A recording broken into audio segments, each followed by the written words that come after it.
सर्वज्ञ श्री चक्रधर स्वामी की जय।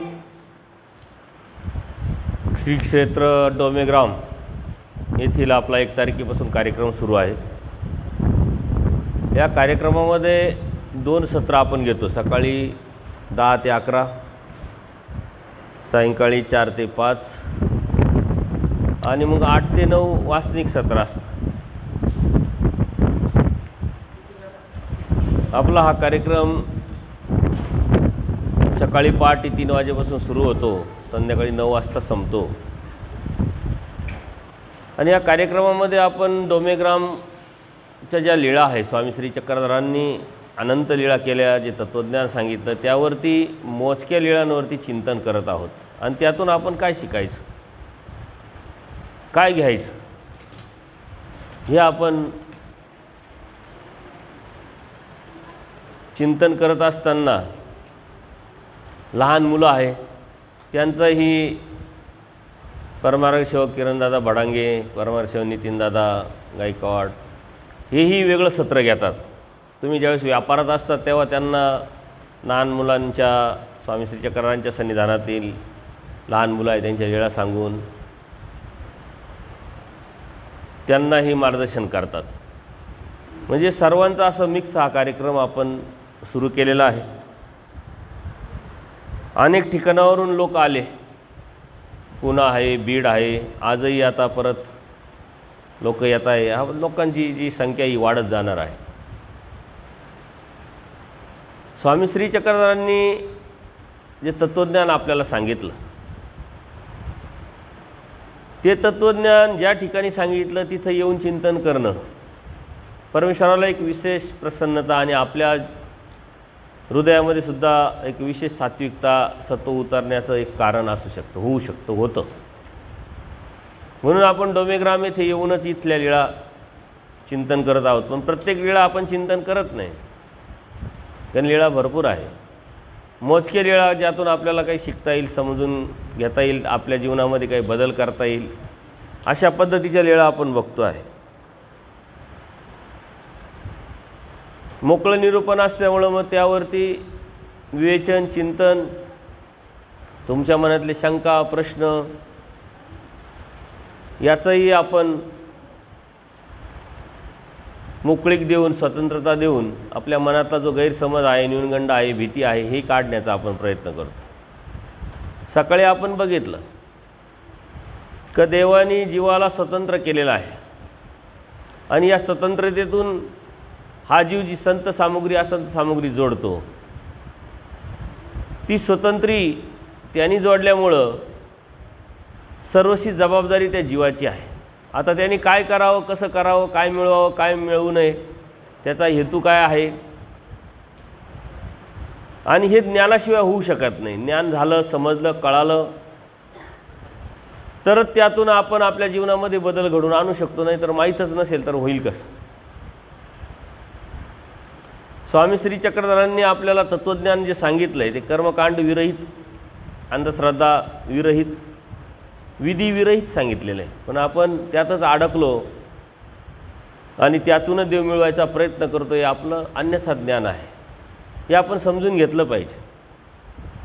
आपल्या क्रियेमध्ये आवडी नसेल, वेच नसेल तर देवाला कोणत्याही सामुग्रीची आवश्यकता नाही। देव म्हणतात वेच हीच सामुग्री, आवडी हीच सामुग्री। आवडीतून एक गाठी स्मरण जरी केलं तुम्ही तरीही परमेश्वरापर्यंत पोचू शकतो। पण आवड नाही आणि मग 15 गाठ्या, 20 गाठ्या, 50 गाठ्या, त्याला काही अर्थ नाही। मी अनेक ठिकाणी जातो, बाया स्मरणाला बसलेले असतात, त्यांनी गाठीला असे दोरे पण बांधलेले असतात आणि अभिमानाने सांगतात की बाबा बघा आमच्या किती गाठ्या झाल्या। म्हणजे एक गाठी झाली का एक मणी, त्याच्यावरती ती दोरा, तुम्ही पाहिलेला असेल। आणि गाठी करण्याची पद्धत कशी हे पण माहीत नाही। वास्तविक एक नाम घेतलं तर एक मणी ओढायचं, अशी गाठ करण्याची पद्धत असते। 15 गाठ्या ते कसे करतात, एक नाम घेताना 10-5 मणी ओढलेले राहतात, अशा तर 1000 गाठ्या करतील, त्याला काय अर्थ आहे। किती गाठ्या करता याला महत्त्व नाही आहे, देव तुमच्या हृदयामध्ये किती आला, किती सत्व उतरतं त्या देवाला प्राप्त करण्यासाठी तुमच्या मनामध्ये कशी वासना निर्माण झालेली आहे, त्या समर्थवादावरची निष्ठा कशी निर्माण झालेली आहे, हे महत्त्वाचं आहे. देवाने स्मरण करायला लावलं, गाठी करायला नाही लावलं. देवाने आठवायला लावलं आहे, नुसते नामं ओढायला नाही लावलेले. आठवणं म्हणजे काय, तो आपल्या हृदयात आला पाहिजे. हृदयात येणं देवाला आणणं एवढं सोपं नाही. आणि त्याच्यासाठी देवाने वेळ सांगितलेली आहे. ती वेळ कोणती आहे? पहाटे पश्चात पहाटे उठीचे, तो सारस्वत काळ. देव हृदयाशी ये म्हटले. किती खा, किती कसंही झोपा, कितीही झोपा असं नव्हे म्हटले बाई. मग प्रत्येक गोष्टीची वेळ असते. आपण 6ला उठतो, 7ला आरती करायला सुरुवात होतो. उठी उठी गोपाळा, ती आरती म्हणायला सुरुवात करतो. देव 3लाच उठेल राहते. म्हणजे ही आवडी नाही आहे. आपल्याला नेमकं देवाने काय सांगितलं, कशासाठी सांगितलं हे आपल्या लक्षात येत नाही आहे.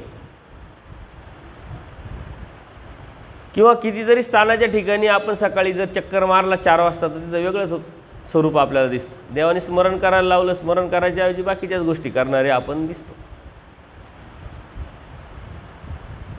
याचं कारण फक्त अज्ञान आहे. आणि देवाने हे अज्ञान फेटण्यासाठी अनंत लीळा केल्या. प्रसंगानुरूप तत्त्वज्ञान सांगितलं. छोटासा प्रसंग असला तरी तत्त्वज्ञान, चालता बोलता उठता बसता देवाने आपल्याला शिकवलं. ते भाग्यवान जीव होते का जे देवाच्या सन्निधानात होते. त्यांना काही अडचण आली तर देवाला विचारू शकत होते, किंवा त्यांच्याकडून काही चुका होत असेल तर देव लगेच सांगत होते, समजावत होते. तेही ऐकत होते, त्यात बदल करत होते. ते लगेच सांगायचे, देवा आता इथून पुढं होणार नाही, दंडोत. अशा पद्धतीनं ती सर्व त्यांना निमित्त करून देवाने आपल्याला तत्त्वज्ञान सांगितलेलं आहे. आता देव काय प्रत्यक्ष येणार नाही आपल्याला शिकवायला, सांगायला, समजावायला, कारण आपली तेवढी योग्यता नाही. परंतु त्यांच्या माध्यमातून आपल्यापर्यंत जे तत्त्वज्ञान आलेलं आहे, त्यांच्या माध्यमातून जी लीळा आपल्याला देवाने दिलेले आहे, सूत्र दिलेले आहे, ते आपल्या जीवनात उतरवणं. आणि ते आपल्या जीवनात उतरवल्यानंतर ते सातत्यपूर्ण करत राहणं. नाही तर 1 दिवस केलं, 2 दिवस केलं, 4 दिवस केलं असं नाही आहे. शिबिराला आले तेवढ्यापुरते तुम्ही उठाल, सकाळी स्मरण कराल, आम्ही सांगतोय म्हणून स्थानं कराल, इकडं जाल तिकडं जाल, पण घरी गेल्यानंतर सर्व सपाट जर झालं तर त्याला काय अर्थ आहे? शिबिरात आल्यानंतर तुम्हाला संस्कार लागावे, ती एक सवय लागावी, आणि त्या सवयीतून तुम्हाला परमेश्वराच्या विषयी एक आवडी निर्माण व्हावी, आणि तेच तुमचं धार्मिक जे आहे करणं, ते सातत्यपूर्ण तुम्ही दररोज करायला सुरुवात करावी. घरी जिथं असेल तिथं देव करता येतो, जिथं असेल तिथं देवाला आठवता येतं, स्मरण करता येतं. तुम्ही कुठं आहात याला अर्थ नाही आहे, तुम्ही काय आठवता याला खूप मोठा अर्थ आहे. आपण इथं बसूनही आता ज्यावेळेस पहाटेचं स्मरण आपण करतो त्यावेळेस साऱ्या लीळा आपण ज्या चिंतन करतो ते आठवतो. त्या लीळा आठवणं, चिंतन करणं, स्मरण करणं याचा अर्थ ते स्थानवंदन करणे. स्थानवंदन करणं म्हणजे फक्त डोकं टेकवणं आणि पळणं नव्हे. देवाला आठवणं म्हणजे स्थानवंदन करणं. देव उत्तरापंथाला गेल्यानंतर आचार्य स्थानवंदन करायला एकदाच आले, तेही बेलापूरपर्यंतच आले. औसा माता तर स्थानवंदन करायला आल्याच नाही म्हण.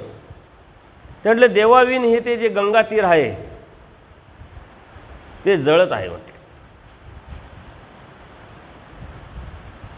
त्यांना देव गेल्याचं दुःख होतं,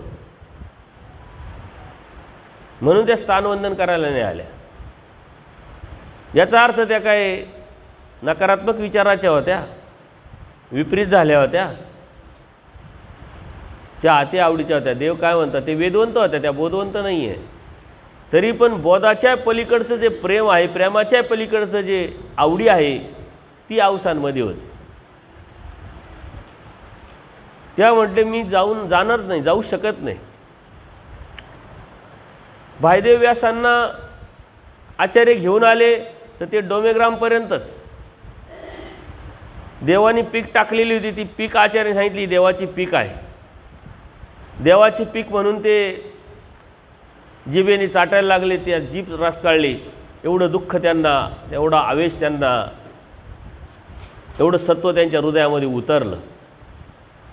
आणि मग आचार्यांनी निर्णय घेतला का जर पुढं यांना घेऊन गेलो तर यांचा देह जाईल. ते दुःख आपल्याला नाही आहे. त्याचं कारण का, अंतर खूप झालं आहे असं नाही आहे की 800 वर्ष झाले आता खूप अंतर आहे.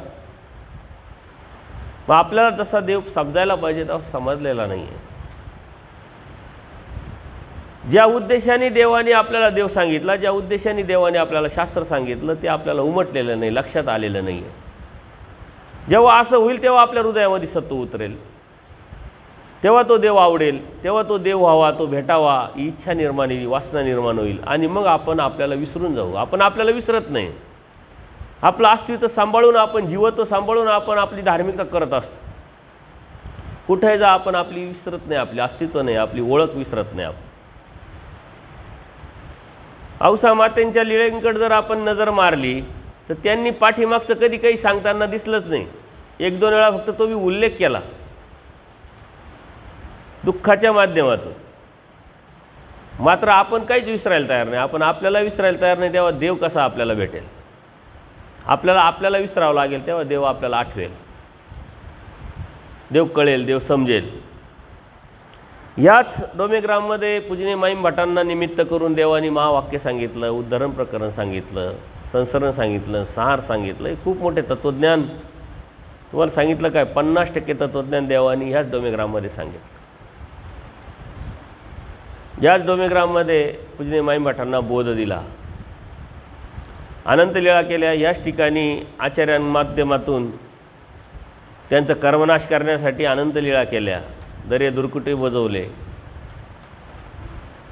निरूपण करून घडवलं मडवलं आचार्यांना, अनंत जन्म त्यांचे नासवले. आता तो भाव आपल्या जर हृदयात आपल्याला आणता आला तर ह्या वेळेस ज्या आपण असंनिधान समजतो अशा वेळेससुद्धा आपलेही अनेक जन्म देव नासू शकता. देव अनार्जित दाता आहे. जे तुम्ही अर्जन केलेलं नाही, जे तुम्ही मिळवलेलं नाही आहे तेही देव तुम्हाला देऊ शकतात, कारण ते सामर्थ्याचं कार्य आहे. देवता माता अर्जन करणारे आहे, जेवढं आपण मिळवलं तेवढंच देणारे आहे. देवता निर्वसुद्धा देवानी पूजनीय माईम भटांना याच ठिकाणी सांगितलेलं आहे. अन्यवृत्ती याच ठिकाणी सांगितलेली आहे. अन्यवृत्ती सर्वात जास्त वेळा सांगितली. दायंबांना 3 वेळा, माईम भटांना 1 वेळा, आचार्यांना 1 वेळा. सर्वात जास्त प्रकरणच अन्यवृत्तीचे. याचं कारण काय, अन्यवृत्ती सांगण्याचं एवढं का देवाने भर द्यावा, तर पहिले आपल्याला देवता समजल्या पाहिजे. देवतेच्या संदर्भात आपल्या मनामध्ये खूप समज, गैरसमज, अज्ञान, भीती आहे आणि त्यामुळं आपण त्यातून बाहेरच पडत नाही. आपल्या शरीरामध्ये देवतेचे मळ आहे, देवतेचे पिंडस्थ आहे, अधिष्ठान आहे आणि या अधिष्ठानाच्या माध्यमातून त्या कार्यरत पण आहे. आपण दैवराटीचे आहोत, परमेश्वराची भक्ती आहोत, परमेश्वराला आनंदी भावी शरण आलेलो आहोत. परमेश्वर निराभिमान पण आपल्या लागे स्वाभिमान, आपला अभिमान देवाने घेतलेला आहे. तर देवाने जे सांगितलं तेच आपल्याला पटलं पाहिजे, समजलं पाहिजे, कळालं पाहिजे, त्यावरती चालण्याचा आपला हट्ट पण असला पाहिजे. परंतु तसं होत नाही. ज्या ज्या ठिकाणी देवतेचं अधिष्ठान आहे त्या त्या ठिकाणी आपल्या मनामध्ये बदल होणं, विचारामध्ये बदल होणं, याचा अर्थ देवता कार्यरत आहे. चक्षु अधिष्ठात्री देवता सूर्य, डोळ्यामध्ये विकार निर्माण होणं, दृष्टीमध्ये आपल्या दोष निर्माण होणं, हे देवतेचं कार्य आहे, हे परमेश्वराचं कार्य नाही. मन अधिष्ठात्री देवता आहे, बुद्धी अधिष्ठात्री देवता आहे. हे सारे जे अधिष्ठात्री देवता आहे या परमेश्वराचं जर आपण झालो तर त्यांच्या अधिष्ठान चाललं नाही पाहिजे, त्यांचं कार्य आपल्यावर चाललं नाही पाहिजे. परंतु ज्या अर्थी आपण या कर्मकांडात, विधीत, अंधश्रद्धेत अडकलेलो आहे त्या अर्थी त्या देवतेचं कार्य आजही आपल्याकडं आहे. ते कार्य आपल्यातून निघून जाणं, त्यावेळेस आपण परमेश्वराचे भक्त, एकनिष्ठ भक्त आपण म्हणू शकतो. मळ कर्म निवर्तल्या विन जीव कृपेशी पात्र नव्हे. परमेश्वराच्या अनादि अविद्येचा छेद करण्यासाठी जी कृपा लागते ती हे मळ आणि कर्म यातून निघाल्याशिवाय ते आपण योग्यता पात्र करू शकत नाही, योग्यता आपल्यामध्ये निर्माण होत नाही. लिंग पाते मोक्ष, अनादि अविद्या ही लिंग म्हटलेलं आहे. या जीवा देवतेच्या मळाला लिंग म्हटलेलं आहे. त्याचं पतन म्हणजे काय? त्याचं आपल्यावरती कार्य न चालणं. आपण काय असं त्याला काढून देऊ शकत नाही. ती वेगळी प्रक्रिया आहे.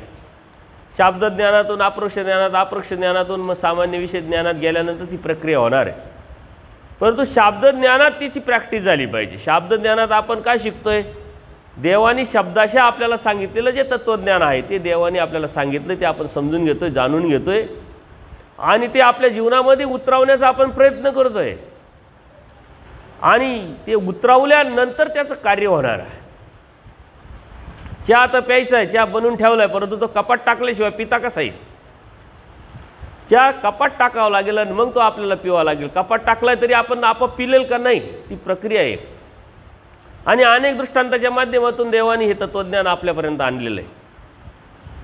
उखारल्या वस्त्राचा दृष्टांत, जसे कपडे आपण धुतो, मळालेले असतात, पावडरमध्ये आपण बुडून ठेवतो, नंतर आपटतो, धोपटतो, त्याला घासतो, साबण लावतो, मग चांगल्या पाण्यामध्ये धुतो, परत दुसऱ्या चांगल्या पाण्यातून काढतो, मग पिळतो, झटकतो, सुकवतो, मग त्याला प्रेस देतो, मग तो कपडा घालण्याच्या योग्यतेचा होतो. किती प्रक्रिया केली?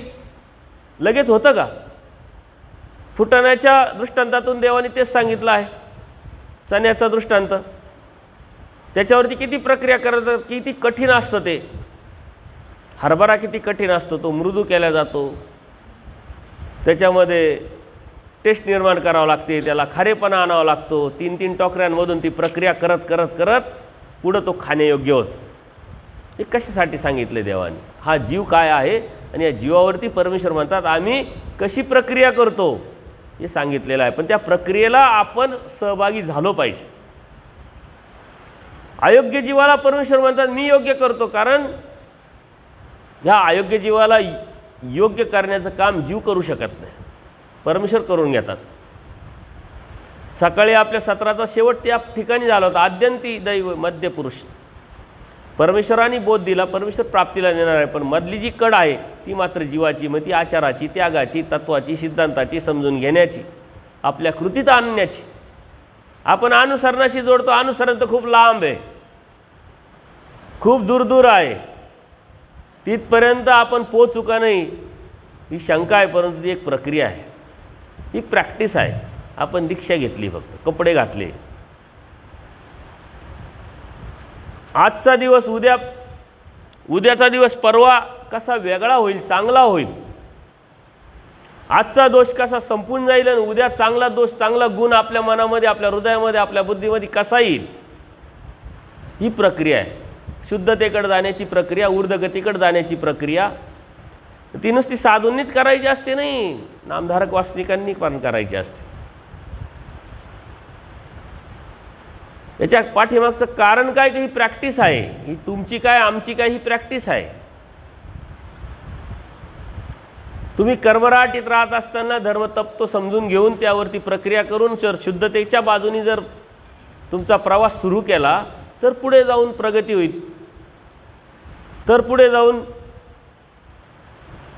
परमेश्वरापर्यंत पोचू. परमेश्वराने आपल्याला संधी दिलेली आहे. या जीवनामध्ये आपण कसं राहतो, कसं वागतो, इतरांशी कसं बोलतो, त्यावरती ठरतं. देवानी केव्हा, कुठं, कधी, कोणाला निमित्त करून आपल्या ते जे दोष आहे ते घालवायचे, अयोग्यता घालवायची आणि मग आपल्याला योग्य करायचे देव ठरवतो. परंतु आज आपण कसं वागतोय, कसं राहतोय यावरती ते ठरतं. महात्म्याने प्रिय वक्ता होय, याचंसुद्धा 2 प्रकरणवश आहे. इथलं एक प्रकरणवश आहे. आचार्यांना देव सांगताय आणि एकदा नाही 2दा सांगताय. लोणी पारनेरच्या ठिकाणी तिथंच सांगताय, इथं बी तेच सांगताय. आचार्यांसारख्यांना 2-2 वेळा सांगावं लागतं देवाला, तेव्हा त्यांच्यामध्ये बदल होतो. तर आपल्याला किती वेळा सांगावं लागत असं? आणि आपल्याला सांगणारे कोण आहे? तर तशा पद्धतीनं त्यांनी सांगितलं, तशा पद्धतीनं आपण ऐकलं तर आपल्यामध्ये बदल होईल. ती बदलाची इच्छा आपली असली पाहिजे. जोपर्यंत आपली इच्छा होत नाही तोपर्यंत कोण काय सांगते, किती सांगते, याला काय अर्थच राहत. आजारी पडल्यानंतर डॉक्टरांकडे गेल्यानंतर गोळ्या औषधं ते देतात, पथ्य सांगतात, पण त्या गोळ्या औषधं जर आपण घेतले आणि पथ्य आपण जर पाळले तरच आपण बरं होणार आहे. डॉक्टर आपल्याकडे येऊन आपल्याला त्या गोळ्या देऊ शकत नाही, पथ्य पाळतो का नाही लक्ष देऊ शकत नाही, ते तर आपल्यालाच करावं लागतं. तसं परमेश्वराने कोणाच्या तरी माध्यमातून निमित्तातून आपल्याला हे तत्त्वज्ञान सांगितलेलं आहे. आणि हे तत्त्वज्ञान सांगत असताना आपल्याकडून एक अपेक्षा केलेली आहे का हा जो बदल आहे तो बदल आपण करून घ्यायचा आहे आणि तो बदल आपल्याला परमेश्वरापर्यंत घेऊन जाणार आहे. तो बदल आपल्याला दिसला पाहिजे. आणि बदल कशातून होतो? तुमच्या आर्ततेतून, तुमच्या अंतःकरण शुद्धतेतून, तुमच्या चतुर्विध दुःखातून, तुमच्या प्रार्थनेतून आणि अशा चतुर्विध प्रक्रियेतून तुम्ही केलेल्या क्रियेच्या स्वीकारातून बदल होत असतो. बदल एवढा सहजासहजी होत नाही. म्हणून देवता वर्ग पूजनीय माईम भटांना देवानी ह्याच ठिकाणी सांगितलेला आहे. तो देवता वर्ग आपण समजून घेतला पाहिजे. आपल्या यूट्यूबवरती संभाजीनगरला सुद्धा देवता वर्गावरती आपले सत्र झालेले आहे. देवता वर्ग जोपर्यंत आपल्याला समजत नाही, कळत नाही, अन्य वृत्ती जोपर्यंत आपण समजून घेत नाही तोपर्यंत परमेश्वर आपल्याला समजत नाही. चैतन्यापर परमेश्वर तो देव श्री चक्रधर सकळ जीवा ते रक्षिताव उद्धरिताव. चैतन्याच्या पलीकडचा परमेश्वर आपल्याला समजून घ्यायचा असेल तर आपल्याला चैतन्याच्या पलीकडे जावं लागेल. आपण चैतन्याच्या पलीकडे जातच नाही. आपण ह्या देवतेच्या या कर्मकांडात विधीत व्रतवैकल्यामध्येच अडकलेलो आहे. युग धर्मामध्ये देवाने तेच सांगितलेलं आहे. कोणत्या युगाचे कोणते धर्म, त्यातून मिळणारे प्राप्ती कोणत्या, आणि अधर्म केला तर काय होईल. परंतु आपण त्यातून बाहेरच पडत नाही. आपण म्हणतो हे युग धर्म, अन्यवृत्ती, विद्यामार्ग हे देवतेचे आपल्यासाठी नाही आहे. पण जर आपल्यासाठी नसेल तर देवाने सांगितलं कशाला? कारण परमेश्वर हा दैवराटीमध्ये आपल्याला बोध देऊन आणतात आणि परमेश्वराच्या प्राप्तीच्या अनुषंगाने त्यांनी फक्त परमेश्वरच सांगायला पाहिजे होता, पण त्यांनी तसं केलं नाही. चारही पदार्थाचं कार्यकारण स्वरूप लक्षण सांगितलं. जीवाचं कार्यकारण स्वरूप लक्षण, जीवाला प्रथम जीव सांगितला, मग देवता सांगितल्या, मग प्रपंच सांगितला आणि मग परमेश्वरापर्यंत या जीवाला घेऊन आले आणि सांगितलं. ही एक प्रक्रिया ती बी अभ्यासाचीच आहे. जीवाने पहिले जीव समजून घेतला पाहिजे, मग देवता समजून घेतल्या पाहिजे, मग प्रपंच समजून घेतला पाहिजे. का समजून घ्यायचं? यातून आपल्याला बाहेर पडायचं आहे. आपण जीवातूनच आपण बाहेर पडत नाही. हा जीव प्रथम जीवातून बाहेर पडला पाहिजे. जीवातून जीवाने बाहेर पडणं म्हणजे काय? जीवत्वातून बाहेर पडणं, आपल्या अस्तित्वातून, आपल्या ओळखीतून बाहेर पडणं. आपण आपलं स्वतःचं अस्तित्व विसरत नाही. आपलं नाव गाव आपण कधीच विसरत नाही. असे कोणी साधक दिसले का बघ ते नावच विसरलो बा, काय लक्षातच नाही माझ्या. नुसतं नाव विचारलं तर तालुका जिल्हा सांगणारे आणि घरचं सारंच सांगणारी माणसं आपल्याला भेटत राहतात. जीवानी जीवातून पहिले निघालं पाहिजे. ज्यावेळेस जीव हा पदार्थ आपण समजून घेऊ त्यावेळेस जीवाकडून जीवाच्या अपेक्षा, जीवाकडून जीवाच्या तक्रारी त्या संपुष्टात आल्या पाहिजे. आपल्या मनामध्ये इतरांविषयी किती अपेक्षा असतात, किती तक्रारी असतात, किती दोष असतो, किती घृणा असते. आणि संन्यासाच्या व्याख्येमध्ये देवाने तेच सांगितलंय, राग द्वेष काम क्रोध मद मत्सर यांचा त्याग म्हणजे संन्यास. हा कोणी निर्माण करायचा आहे? जीवाने निर्माण करायचा आहे.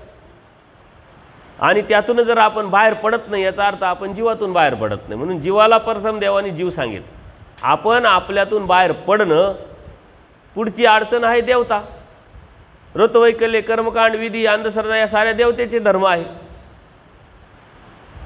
आणि त्यातून बाहेर पडून आपल्या शरीरामध्ये असलेले अधिष्ठान देवतेचं नाकारणं, त्यावेळेस मग आपण पुढचा आहे प्रपंच. प्रपंच तो जो विस्तारला जातो तो प्रपंच, ज्याला काही मर्यादाच नाही, तो वाढतच राहतो, वाढतच राहतो. सकाळी बघितलं आपला प्रपंच कुठकुठपर्यंत असतो.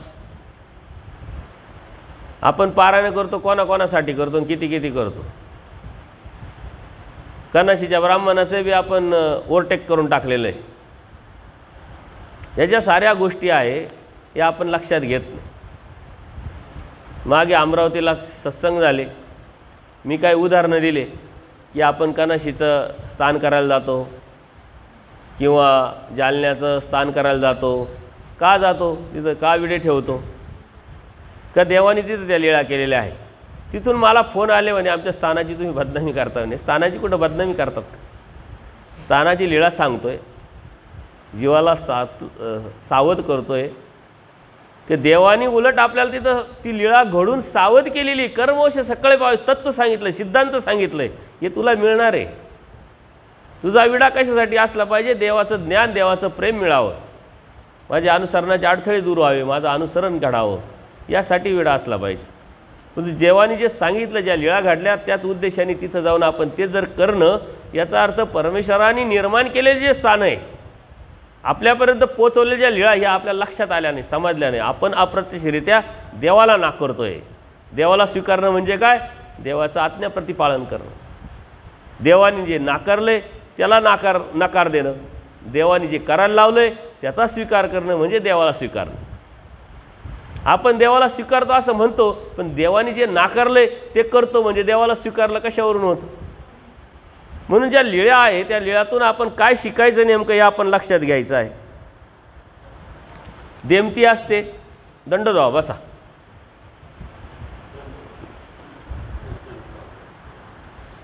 स्वामी ओट्यावर बसलेले असतात आणि देमती स्वामींच्या दर्शनाला येते. साधाई जवळ बसलेली असते, साधाबाई. आता स्वामी साधेला काय म्हणतात? साधेव तुम्ही स्नानाला जा. या दोघी आल्या ना, एकीला पाठवून दिलं. साधाला म्हणले तुम्ही जा. साधेला आता बाई माणूस असेल, माणसं असेल, मनामध्ये शंका येणं साहजिक आहे की आम्ही दोघी आलो आणि मला एकटीलाच का पाठवलं. याचा अर्थ देवाला यांना काहीतरी वेगळं सांगायचं आहे.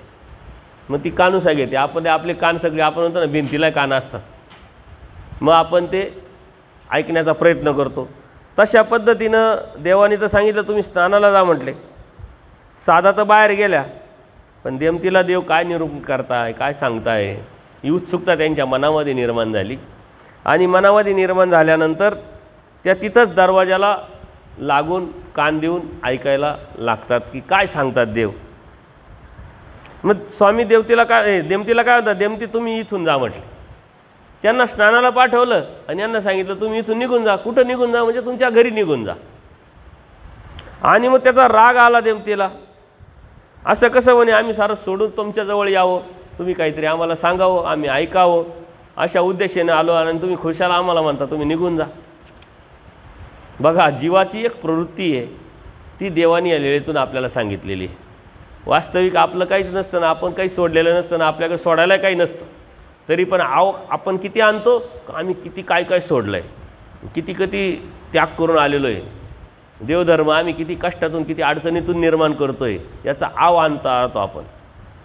देवाने तिथं देमतीला झाडलं आहे चांगलं, नुसतं देमतीला नाही झाडलं, आपल्याला झाडलं आहे देवाने. तर तुमच्यामध्ये जो आव निर्माण करताय म्हटले, आम्ही स्वामींच्या दर्शनाला येतो म्हणले सर्व सोडून, आणि आम्हाला तुम्ही म्हणता इथून जा. काही निरूपणे करत नाही म्हणले, देवा तक्रार करते देमताई. आणि मग त्यावर देमतीला देव काय म्हणतात? होते काय म्हणले तुम्ही सोडायला? तुमच्याकडे आहेच काय होतं? तुमचा नवरा मेला, तुमचा मुलगा मेला, जे आहे तुमचं सारं गेलं म्हटले, काहीच राहिलं नाही. पोरगा होता तोही मरून गेला.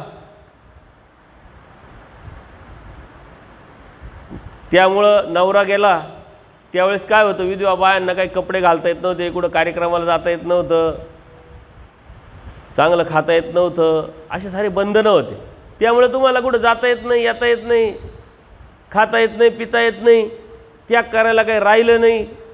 आणि तुम्ही म्हणता खुशाल का आम्ही सोडून आलो म्हणले. बापा भावाच्या घरी जावं तर त्यांचेही काय पोटाला भाकर खावी, त्यापेक्षा तिथं गेल्यानंतर काम करावं लागतं.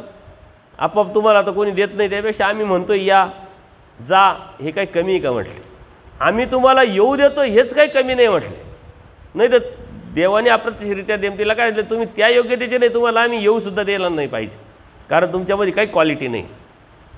आपल्याला देवाने बोध देऊन आपल्याला धर्मधार्मिकता करण्याची इच्छा होते, ही देवकृपाच असते. आपल्या जीवनामध्ये जे सुख आहे हे परमेश्वराची कृपा आहे, आणि आपल्या जीवनामध्ये अडीअडचणी दुःख आहे, हे आपल्या पूर्वकर्माचे ती जोड आहे, लक्षात घ्या.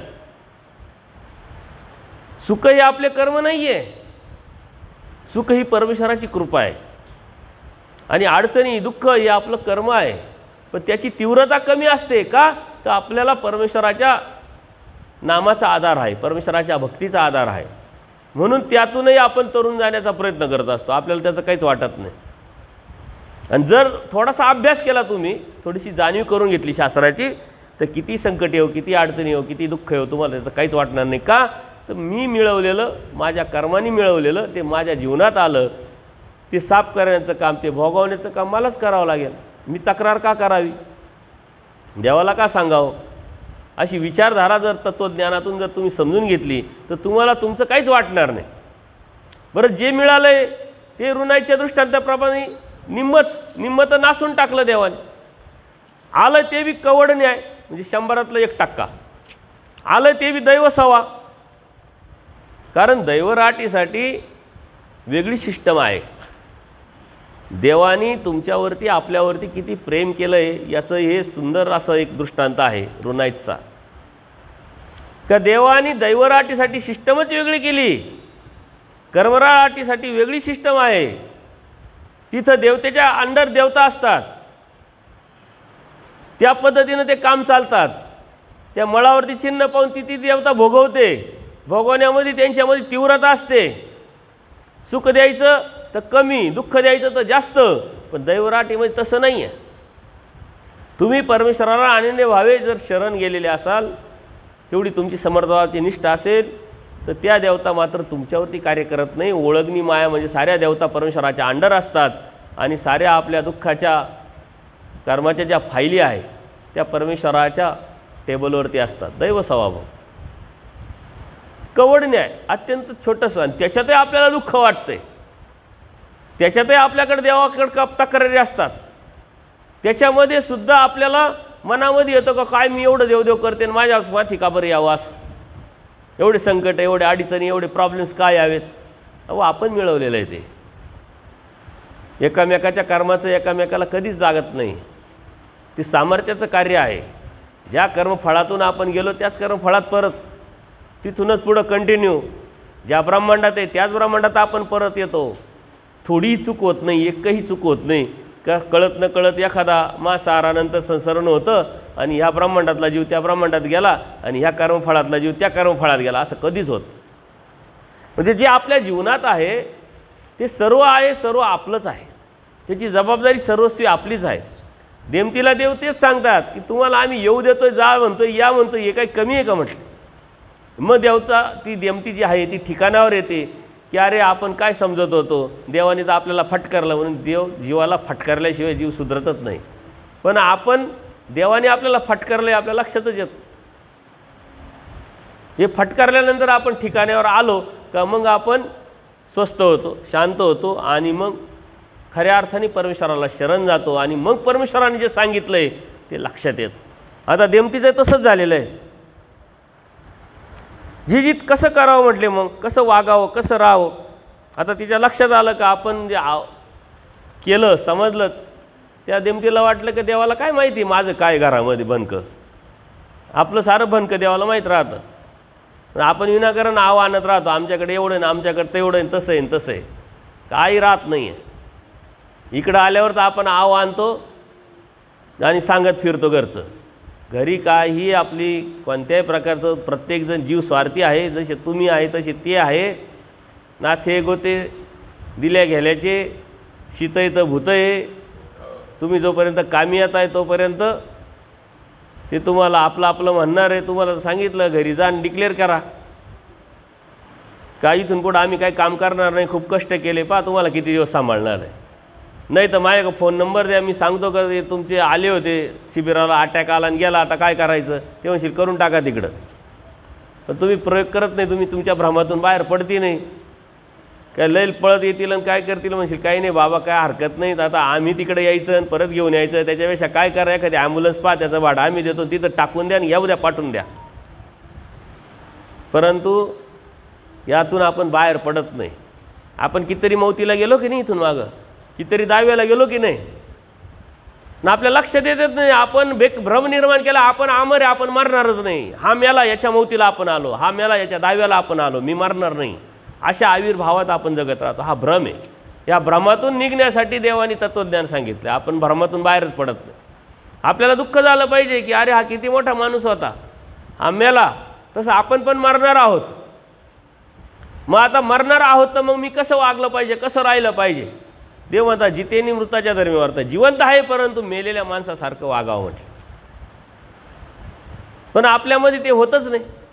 आपल्यामध्ये एक मानसिकता तयार झालेली, मी कधी अनुसरणार आहे 2 वर्षानंतर, म्हणजे म्हातारी किंवा म्हातारा काय सांगतो 2 वर्ष मी जगणार आहे डिक्लेअर करत होतो, मी अनुसरतो 2 वर्षानंतर असं म्हणत नाही. गॅरंटी 1 मिनिटाची नसते. 70+ झालेलं असतं, अजून 2 वर्ष, अजून 4 वर्ष, अजून 5 वर्ष. ही वासना, ती तळमळ तडफड असली तर हे जे वर्ष आहे ना, हे कमी करण्याचं काम देव करत असतो. परंतु मनातून शुद्धता, अंतःकरणापासून शुद्धता असली पाहिजे. अन्यथा करायचं म्हणून करायचं आणि लाजकाचं करायचं आणि इथं बी आपलं काही खरं नाही म्हणून तिकडं तरी बरं आहे असं म्हणून करायचं, त्यालाही काही अर्थ नाही. आपण भ्रमातून बाहेर पडलो पाहिजे. देमतीला देव तेच म्हणतात. देमती आता म्हणते देवा मग ठीक आहे काय, आता तुम्हाला सर्व माहीतच आहे, तुम्ही आमचे आता सर्व काढलंच आहे, खरंच आहे म्हटले. देमतीनं मान्य केलं ना, खरंच आहे, तसं काही नाही आमचं तिथं. तसं आपण मान्यच करत नाही. आपण म्हणतो नाही नाही बाबा आमची सून तशी नाही हो, आमचे पोरं तसे नाही आहे, लपवायचं काम करतो आपण. बाकी लपल्या देवाच्यापासून काहीच जात नाही आहे. सारे सारखेच असतात, फरक काहीच नसतो. आणि मग देमती काय म्हणतात, जी तसं कसं करावं म्हणते. आता मग सांगा, मग देवाने काय सांगितलं, कुष्टी याच्या दृष्टांत निरूपी लावली. कुष्ठीरोगाच्या दृष्टांताप्रमाणे तसं राहावं म्हटले तुम्ही. आता कुष्ठीचा दृष्टांत काय आहे, एक खूप मोठा माणूस असतो गावामध्ये, प्रतिष्ठित, श्रीमंत, सावकार म्हणा, सरपंच म्हणा, कोणीही म्हणा. आता पैसा आहे, मानपान आहे म्हटलं तर लोक किती मानत असतील बरं. लोक तर मानतात, घरामध्ये बी खूप ठेप ठेवतात. कारण यांची ठेप ठेवली तर यांच्या नावाचा आपल्याला फायदा आहे, यांच्या एसटीटीचा फायदा आहे, यांच्या राहण्याचा वागण्याचा आपल्याला फायदा आहे. त्याला होतो कुष्ठरोग. आता कुष्ठरोग तुम्ही कधीतरी पाहिलेला, हात झाडतात, पाय झाडतात, हे सर्व असं तोटकळ होतं, त्याला खाता येत नाही, पिता येत नाही. आता तो खूप कमी झाला. बरेच सायन्सच्या माध्यमातून प्रगती झाली, त्याच्यावरती उपचार आले म्हणून ते कमी झाले. नाही तर पूर्वी बरेच लोक दिसायचे तसे, आता दिसत नाही, खूप कमी दिसतात. त्याला झाला कुष्ठरोग.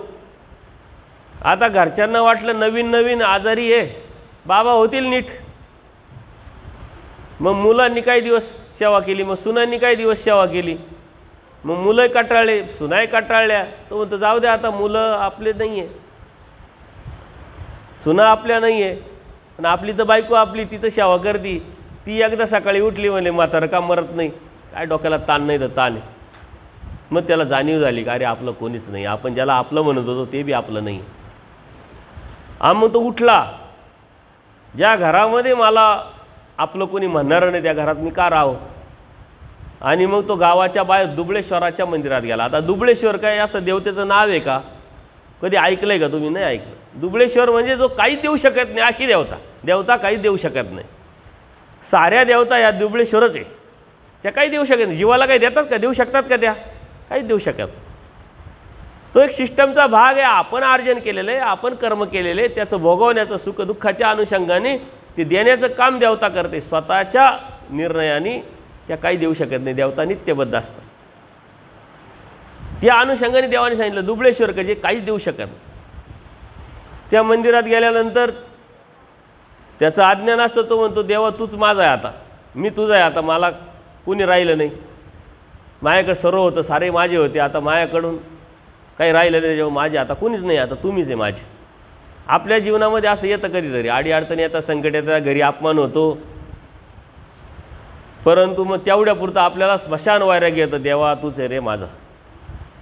मग आपण पाहतो पत्रिका, कुठं शिबिर चालू आहे का, कुठं नवरात्रात नामस्मरणाचा कार्यक्रम आहे का, कोणी जोडीला आहे का स्थानं करायला, पण ते एखाद्या बाबाने ट्रॅव्हलचं चालू केलं आहे का व्यवस्था आहे, चला मग तेवढ्यापुरतं स्मशान वैराग्य. 2-4-8 दिवस गेले का वातावरण थोडं बदललं की आपण लगेच तसं काही नवीन जन्म झाला, नवीन सारे नवीन आपली लय ठेप आता, आपण भ्रमातून बाहेरच पडायला तयार नाही. तो इथं आल्यानंतर लोक येतात, पाहतात कोणीतरी आहे, याला हात नाही पाय नाही, कुष्ठरोग झालेला आहे, मग कोणीतरी त्याला पाणी पिण्यासाठी खापर आणून दिलं, त्याला जेवण आणून दिलं, त्याला त्यांनी भात भाजी चपाती कोणीतरी आणून दिलं, त्याचं दृष्टपर्त फायदा झाला. आता दृष्टपर्त फळ मिळालं, खाण्यापिण्याची ती व्यवस्था झाली, पाणी पिण्याची व्यवस्था झाली. ते परमेश्वर म्हणतात की त्याचं दृष्टपर झालं. अदृष्टपर देवता काय त्याला फळ द्यायचं ते देईल, कारण तो देव माझा मी देवाचा. म्हणून त्या देवतेनेही त्याला फळ दिलं का, तर तो त्या आजारातून, तो कर्मवश आहे, त्या आजारातून बाहेर पडला. आता तो बाहेर पडल्यानंतर इकडं निरोप आला, बाबा नीट झाले. यांचं प्रेम लगेच उतू आलं मग की बाबा नीट झाले, चला आपण बाबांना घेऊन येऊ, बरं आहे, घर सांभाळतील, नातवाला सांभाळतील, शाळेत नेऊ घालतील, मळ्यात चक्कर मारतील, किंवा काय जे असेल ते आपल्याला फायदा होईल. मग सारं कुटुंब जातं. परंतु ते पाटील आता शहाणे झाले होते. त्यांना एका आजाराने शिकवलं होतं की माझं कोणीच नाही, आता मी नीट झालो आहे म्हणून हे परत माझ्याकडे आलेले, आता नाही, देव माझा मी देवाचा. तुमचं जर कोणीच नाही आहे, तुमच्या घरी काही राहिलं नाही आहे, त्याग करायला काही राहिलं नाही आहे, आणि तुम्ही म्हणता आम्ही सोडून आलो, देमतीला देव म्हणतात त्यांनी तसंच केलं होतं, तो भ्रमातून निघाला, आता देव माझा मी देवाचा म्हटले. अशा उद्देशाने, अशा भावनेने, अशा हेतूने देवाकडे राहावं. स्मशान वैराग्य तेवढ्या पुरतं काही कामाचं नाही आहे. आता आले, वातावरण निर्मिती झाली, भावना निर्माण झाल्या, संकल्प सोडणार आहे, परंतु पुढे जाऊन परत विसरायला नको. त्याच्यासाठी तुम्हाला प्रयत्न करावा लागेल, सातत्यपूर्ण त्यावरती चालावं लागणार आहे. अडीअडचणी संकट हे प्रत्येकाला येत असतात, त्याच्यावरती मात कसं करायचं हे आपण ठरवायचं असतं. बरं, ह्या आज अडीअडचणी ज्या आल्या त्या आजच आलेल्या नाही आहे. मागच्या सृष्टीमध्ये सुद्धा ह्याच अडचणी होत्या, आणि ह्याच अडचणीमुळे तुम्ही अनुसरले नाही, म्हणून तीच अडचण आता पुन्हा आलेली आहे.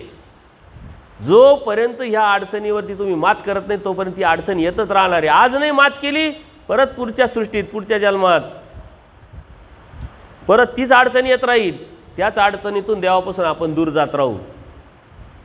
बघा, 10वीत विद्यार्थी असतो किंवा 12वीत विद्यार्थी असतो, त्याला 10 विषय असतात.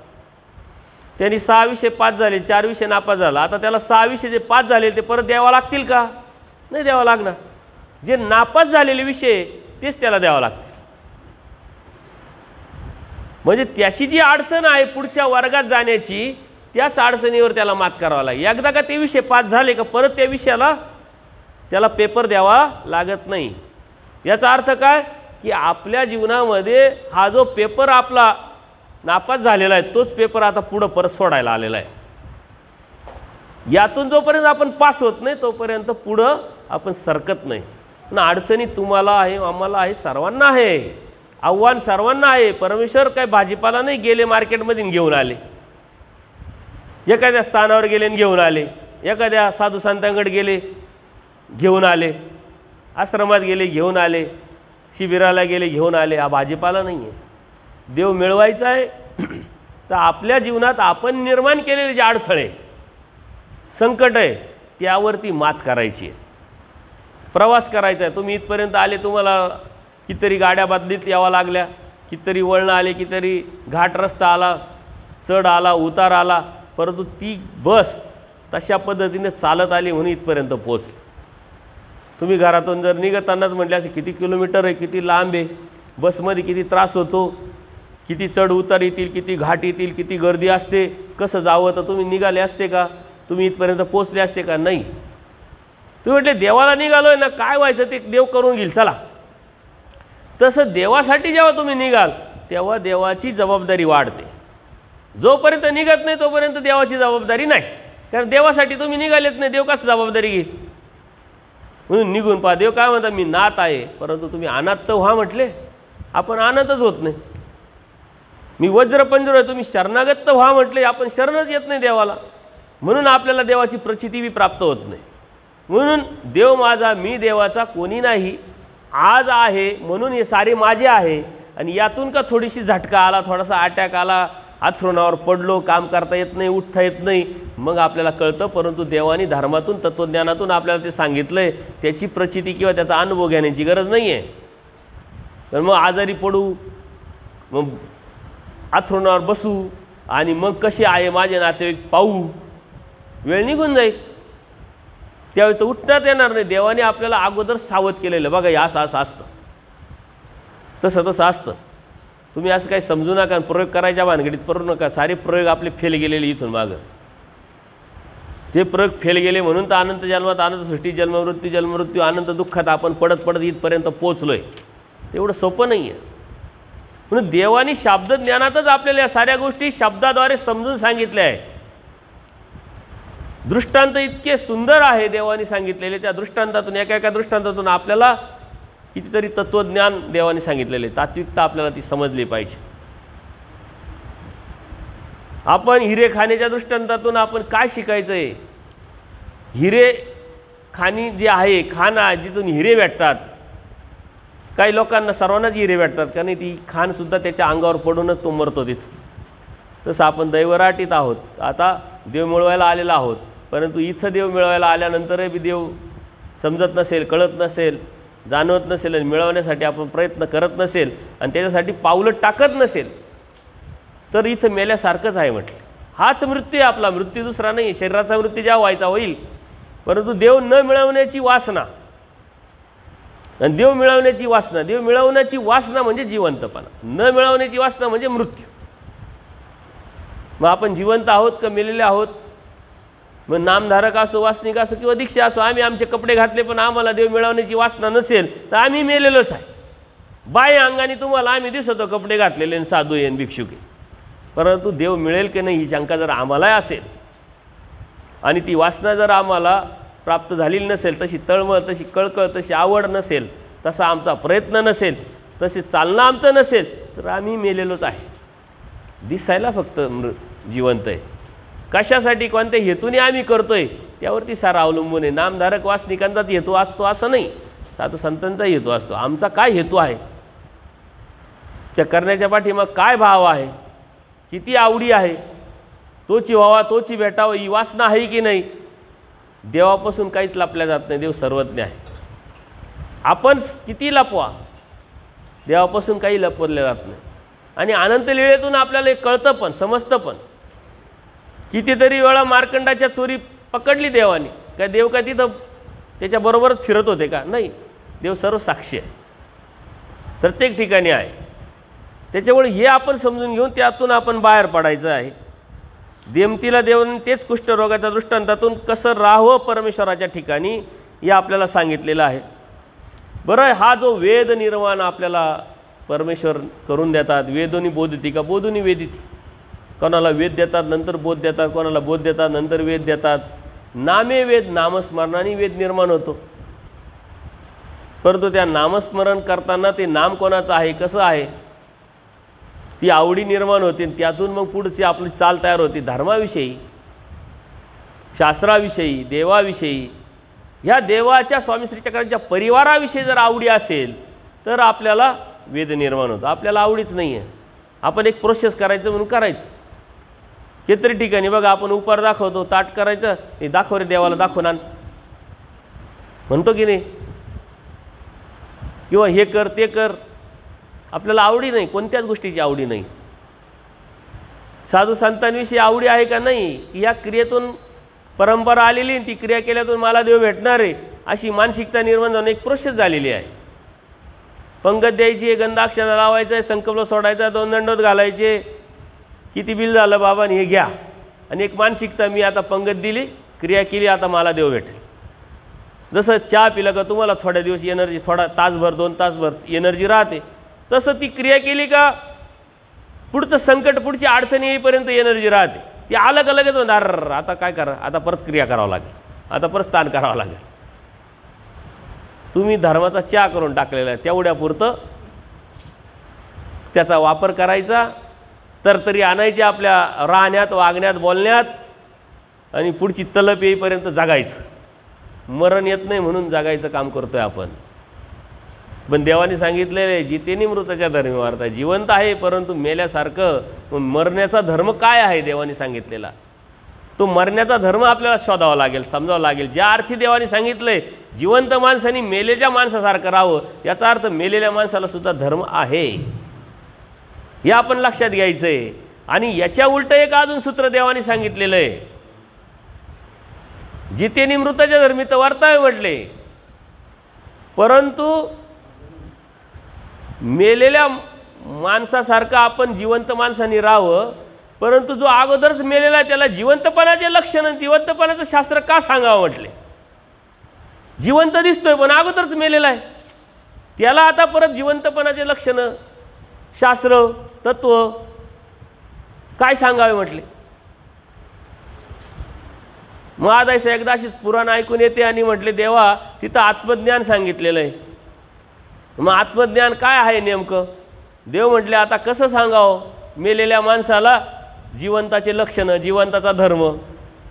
म्हणजे अप्रत्यक्षरित्या देवाने काय सांगितलं का आपण जिवंत आहोत का मेलो पहिलं चेक करा, मग आत्मज्ञान आहे ते कळेल, आत्महित कळेल, आत्मसाध्य आपल्याला समजेल. देव मिळावा ही वासना नसणे म्हणजे मृत्यू असणे, देव मिळवीन याशी आत्मविश्वास नसणे म्हणजे मृत्यू असणे. आता अगोदर आपल्या मनात शंका आहे देवाविषयी, संशय, न्यूनगंड आहे, भीती आहे, गैरसमज आहे, अज्ञान आहे, त्याला शास्त्र सांगून काय उपयोग आहे म्हटले? ते अगोदरच मेलेलं आहेत. म्हणून मृत्यूवरती देवाने सुंदर असे सूत्र सांगितलेले, मृत्यूची व्याख्या पण सांगितलेली. मृत्यूची आपल्याला भीती आहे आणि मरणार आहे सत्य आहे, तरी आपल्याला त्याच्याविषयी भीती असते, कधी ना कधी जाणारच आहे. कंटाळलो का मग आपण देवाला म्हणतो देवा उचलून घेऊन जा लवकर एकदाचं, परंतु आपल्या हातात ते काहीच नसतं. कधी केव्हा कोणाचं येईल हे बी सांगता येत नाही. काही काही लोक 10-10 वर्ष आथरुणात खेळतात आणि काही काही चालता बोलता 0 मिनिटात जातात. मृत्यू प्राप्त करणं हे बी भाग्याचं लक्षण आहे. तो कधी मरतो याच्यावरती ठरतं. कोणी रात्री 7ला आणि 8ला मरतं, रात्रभर साऱ्या कुटुंबाला जागा राहावं लागतं, म्हणजे त्रास दिल्यासारखं, म्हणजे मेल्यानंतरही त्रास. पाऊस धोधो चालू आहे आणि गेला पुचाकला, पावसामध्ये ना काही करता येत ना, काही अडचण येत नाही, नातेवाईकाला येता येत नाही, अडचणच अडचण, त्रासच त्रास. मृत्यूसुद्धा जोडावा लागतो आपल्याला. तामस काळात मरणं, पहाटे 3ला मरणं, 4ला मरणं, 5ला मरणं, 10 वाजेपर्यंत पाहुणे आले, 11ला मोकळे झाले आणि 12ला सारे लोक जेवायला लागले. सात्विक काळात जेवण, टेन्शन नाही, कोणाचा त्रास नाही, काहीच नाही. नाहीतरी 12च्या नंतर जेवण करतात, त्याच्या आत त्याला योगजन. नाही तर काही लोक असे मारत आहे रात्रभर सारे नातेवाईक जागे, दुसऱ्या दिवशी बी दिवसभर जागा, कोण कुठून येतं आहे, कोण इकडून येतं आहे, कोण तिकडून येतं आहे. आयला म्हणजे ह्याच वेळेस मारायचं होतं का याला? एखाद्याच्या घरात लग्न ठरतं आणि त्यांना सर्वात मोठं टेन्शन राहतं म्हातारी जाती का काय लग्न, देवाला प्रार्थना, देवाला विडे त्याच्यासाठी. एखाद्या बाबाला विचारायचं बाबा अशा अशा अडचण आहे, लग्न तर ठरलं आहे परंतु म्हातारी कधी गचकल सांगता येत नाही, काय करायचं म्हणे? पारायण करा म्हणे. कशासाठी? जोपर्यंत लग्न होत नाही तोपर्यंत म्हातारीला उचलून नेऊ नको, याच्यासाठी पारायण करणारी माणसं आहे आपल्याकडं. आपण धर्म नाही समजून घेतल्यानंतर मग ते आहे त्या प्रायचित्तामध्ये मरणाचं ओझे नसावे असं काहीतरी आहे ती ओळ सुंदरपैकी. आपण जन्माला आलो का आलो, कशासाठी आलो हे समजणं हाच जन्म आहे. आपल्या जीवनाचं ध्येय समजणं ह्याच जन्म आहे. आणि त्या समजण्यातून आपण चालायला लागणं हे जिवंतपणाचं लक्षण आहे. परंतु आपल्या जीवनामध्ये आपलं ध्येय दिशाहीनता निर्माण जर झाली असेल, नजरे पडून परमेश्वर प्राप्तीचं जे ध्येय आहे, परमेश्वर प्राप्तीचं जे साध्य आहे ते जर नजरेआड झालं तर आपण मेलेलो आहे. देव म्हणतो जो मेलेला आहे त्याला धर्माविषयी काही जिवंतपणाच राहिला नाही, आपलेपण नाही, प्रेम नाही, देव मिळवण्याची इच्छा नाही, त्याला आम्ही काय सांगावं धर्म म्हटलं. आणि हे वेदाचं लक्षण नाही आहे. आवडी माणसाला सतत चिंतन करायला लावतं, स्मरण करायला लावते. एका शिष्याने गुरुला विचारलं की बाबा आता माझं पळायचं वय, करिअर करायचं वय, पैसे कमवायचं वय, गाडी घ्यायची, बंगला बांधायचा, मौज मजा करायचं वय, आणि तुम्ही म्हणता देव करा देव करा देव करा. तुम्ही एक काम करा म्हणजे, मी धार्मिकता कोणत्या वेळेला करावी याची वेळ सांगा, त्यावेळेस मी धार्मिकता करायला म्हटलं. कधी करावी हे सांगा म्हटले. मग त्यावेळेस मी करील म्हटले. मी शब्द देतो तुम्हाला. म्हणजे काही नाही, सोपं आहे. मरणाच्या आदल्या दिवशी तू धार्मिकता जरी केली तरी चालेल म्हणे. आत्तापासूनच लगेच लागलं पाहिजे अशी काही गॅरंटी नाही म्हणे, काही गरजही नाही. त्याला बरं वाटलं त्यांनी मरणाच्या अगोदर करायचे आणि आत्तापासूनच कशाला धडपड करायची, मौज मजा सोडायची. तो घरी जातो आणि झोपल्यानंतर जेवल्यानंतर कळतं त्याला की अरे मरणाच्या अगोदर, पण मरण कधी येईल हे माहिती का. तो परत बाबाकडे येतो म्हणते मरण कधी येईल माहीत नाही आहे, आणि तुम्ही म्हणते मरणाच्या आदल्या दिवशी. म्हटलं हे तर गौड बंगाल आहे, हे तर सस्पेन्स आहे, हे तर शास्त्र आहे म्हणते, हे तर तत्त्वज्ञानी, याला तर ब्रह्मविद्याशास्त्र म्हणतं. माणूस जन्माला यायच्या अगोदर आहे ना, 9 महिन्याच्या अगोदरच कळतं का नाही. लगेच समजतं की बाळ जन्माला येणार आहे. मग ते डॉक्टरकडे चेक केल्यानंतर ते म्हणतात 7वा महिना, 8वा महिना, 9वा महिना. ते तारीख पण देतात, आजकाल तारीख पण देतात. आणि काही लोक तारीख मुहूर्त काढून आणतात ब्राह्मणाकडून आणि त्याच वेळी डिलिव्हरी झाली पाहिजे म्हणतात. त्या बाईला इंजेक्शन देऊन ते थांबवतात आणि त्याच वेळेस काढतात. आणि तेच पोरगं नंतर ह्याच बापाला घरातून बाहेर काढतं, कारण मुहूर्ताचं जन्माला आणलेलं राहतं ना. अशा प्रक्रिया आपण पेपरमध्ये वाचतो. मुलांना शिकवलं, कष्ट केले, मुलगा अमेरिकेत गेला, इकडे गेला, तिकडे गेला. इकडं बापाची श्रीमंती आहे, सर्व इस्टेट आहे, सर्व आहे. बाप वृद्धाश्रमात आहे, आई वृद्धाश्रमात आहे. मेल्यानंतर तिकडे निरोप देतं म्हणते आम्हाला कुठं वेळ आहे, करून घ्या, काय पैसे लागेल ते देतो, व्हिडिओ कॉल करा, नाही केला तरी चालेल, करून घ्या म्हटले. असे मुलं आजकाल आपल्याला ऐकायला भेटतात पेपरमध्ये. आणि श्रीमंत असतात, त्यांना शिकवलेलं असतं, सुशिक्षित केलेलं असतं. मग अशा बाजूने जर उलट्या बाजूने विचार केला तर पोरगा अशिक्षित असलं चालेल, पण ते बरं राहतं. जे शिकलं नाही म्हणून लांब जात नाही म्हणून आपल्याजवळ राहतं, आपल्याला आधार तरी राहतं. शिकवायचं म्हातारपणाची काठी म्हणून मोठं करायचं आणि त्यांनी आपल्या कंबाटातच काठी घालायची. उपयोग काय त्याचा. शिकवण्यापेक्षा संस्कार धर्म देणं गरजेचं आहे. आणि आवडी निर्माण होत नाही, देवाची जीवाला आवडी निर्माण होईल ही प्रक्रिया आपल्याला करावं लागेल. परंतु काही प्राण्यांनासुद्धा देवाविषयी आवडी असायची. इथं एक बेडूक यायचा, हे सारे बेडूक दिसला की जे सारे सद्भक्त आहे त्याला नेऊन टाकायचे. देव काय म्हणतात, अरे तोच बेडूक आहे, कालचा आला होता तोच आहे. म्हणे असं कसं काय, बेडके सारखेच दिसतात म्हटले. देव म्हणतात काहीतरी चिन्ह करा, त्याला मार्किंग करा. ती मार्किंग केल्यानंतर ती बेडूक बरोबर देवाच्या अवसराच्या वेळेस तेच बरोबर यायचं. आता हे बेडकं देवाच्या सन्निधानात, कुत्रे, वाघ, अजून काय काय आले प्राणी, पक्षी आला, तो भारद्वाज पक्षी, डांगरेश कुत्रा आला ना. मग हे प्राणी कोण होते माहिती आहे का. हे प्राणी कोण होते, पूर्वजन्मात कोण होते, हे महानुभावच होते, हे बोधवंत होते. आमच्यासारखे त्यांनी कपडे पण घातलेले होते, आलं का लक्षात, सर्व करत होते.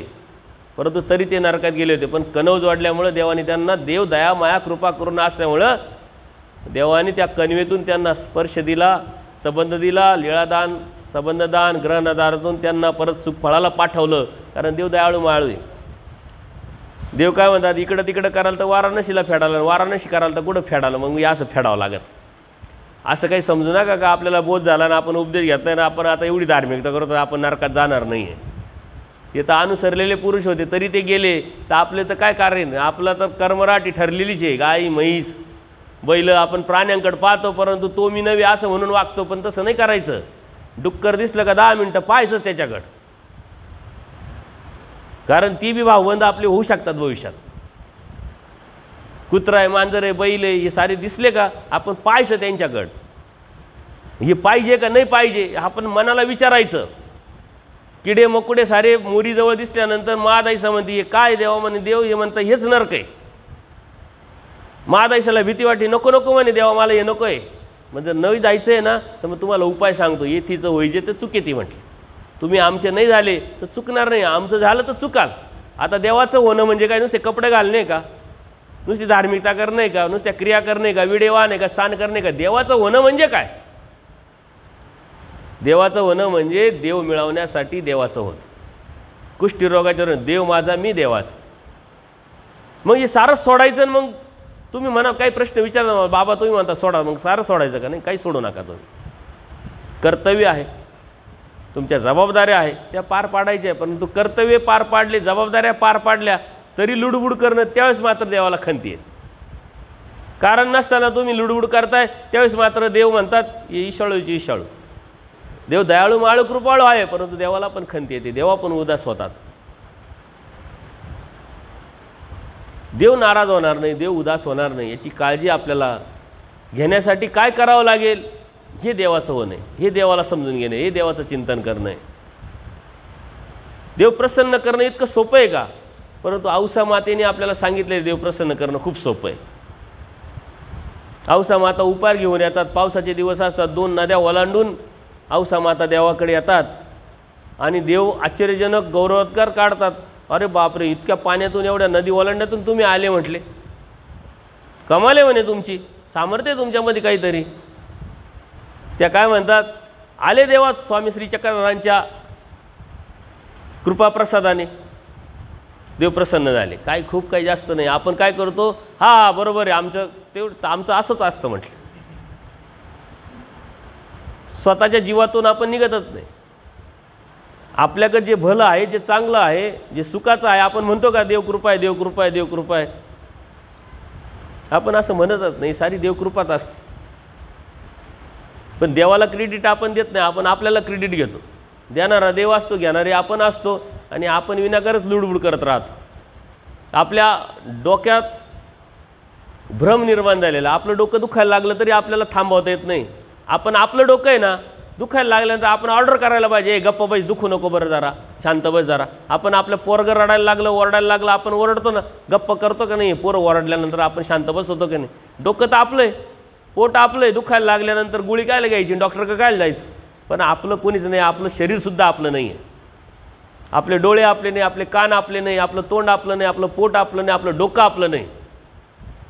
कारण ते आपल्यावरती चालतं. ते आपलं करणं आणि त्यावरती कंट्रोल करून फक्त आणि फक्त साऱ्या इंद्रियांना देवाच्या ठिकाणी लावणं, त्याला म्हणतात परमेश्वर भक्ती, त्याला म्हणतात एकनिष्ठ भक्ती, त्याला म्हणतात दैवराटीन. त्याच्यासाठी परमेश्वर कार्य करतात. देवाने तर सारं सांगितलं, तरी आपले डोळे जे पाहायचं नाही ते पाहायची इच्छा, जे ऐकायचं नाही ते ऐकायची इच्छा, जे खायची इच्छा आहे ती बी खायची इच्छा. त्याच्यातलं आवड निवड नसावी, पात्री पडीले भोजन करे. पण आपण लगेच खाली गेल्या ना, आजचं काय मेनू, काय मेनू ॲटम काय, नाही तर विचारत असे बायांना काय आज काय, कोण विचारतं का आपल्याकडं? याचं कारण काय? तर आपण आपल्यातून बाहेर पडलेलो नाही आहे. आपल्याला आवड निवड आपण निर्माण केलेली आहे, आपल्याला हे नको, आपल्याला ते नको. देवाने सुंदर तत्त्वज्ञान सांगितलं, म्हणजे लाईफस्टाईल सांगितलेली आहे आणि ती लाईफस्टाईल आपण स्वीकारायची आहे. म्हणजे देवाच्या सन्निधानात कितीतरी प्राणी आहे का त्यांना देवाचा वेद झाला, आवडी झाली. पण आपण माणसं असून, बोध असून, देव कळत असून, समजत असून तरी देवाची आपल्याला आवडी जर नसेल तर आपल्यापेक्षा ते प्राणी बरे. मग ते बेडूक बरा, तो ससा बरा, तो वाघ बरा, तो पक्षी बरा, अजून तो कुत्रा बरा. आपल्याला दुःखच होत नाही. आपल्याला दुःख झालं पाहिजे तर त्या प्राण्याला तुम्ही जवळ करावं, तुम्ही जवळ घ्यावं. आम्ही असं काय केलं आहे का आम्हाला तुम्ही जवळ घेत नाही? याचं दुःख आपल्याला नाही आहे. याचं कारण का? तर देव आपल्याला समज नाही, कळाला नाही आहे. म्हणून देव समजून घ्या, देव कळून घ्या आणि त्यानंतर भक्ती करायला. कोणतीही गोष्ट आपण करून समजून उमजून घेतो मग करतो ना, तसं देव धार्मिकता समजून उमजून मग करायची राहते. आपण काय डायरेक्ट करायला सुरुवात करतो आणि मग जे करायला पाहिजे ते होत नाही आपल्याच्यानी. उमेद निघून जाते, दिवस निघून जातात आणि मग आपण म्हणतो 10 गेले आणि 5 राहिले, कुठं डोक्याला ताण जाणार, पाट्या टाकायचे कामं चालू द्या. मग मरणाची वाट पाहतो, कधी येऊन जाईल, कधी घेऊन जाईल, कधी घेऊन जाईल. त्याच्यासाठी बी व्हिडिओ वाहतो आपण. मग देवा नेरे एकदाचं. मग देव म्हणतो एवढं सोपं आहे का? तू काय काय उपद्याप केले फक्त मलाच माहिती आहे. अनुकंपा न उपजे. देव अनुकंपा उपजू देत नाही. देवाला सारं माहिती आहे. ते म्हणते जेव्हा न्यायचं ना तेव्हाच. हे जे सारं आहे ते सारं संपल्याशिवाय तुला नेताच येणार नाही म्हटले, तिथं जागाच नसते. त्याच्यासाठी बी व्हिडिओ वाहून उपयोग नाही आहे. म्हणजे जन्माला यायचं आपल्या हातात नाही, मरायचं आपल्या हातात नाही, डोकं बंद करायचं आपल्या हातात एकच आहे, फक्त देवाची भक्ती करणं. ती बी कशी करायची ती समजून उमजून करणं. बाकी आपल्या हातात काहीच नाही आहे. परंतु जे हातात नाही आहे त्याला हातात आणण्याचा प्रयत्न करतो. जे हातात आहे ते दुसऱ्याच्या झेंड्यावर पंढरपूर. तुम्ही करा, तुम्ही घ्या, चालू द्या, आम्हाला देव होईल, आम्हाला देव होईल अशी भावना निर्माण करतो. नेमकं आपल्या हातात काय आहे ओळखा, समजून घ्या, जाणून घ्या आणि त्यानंतरच धार्मिकता करायला सुरुवात करा.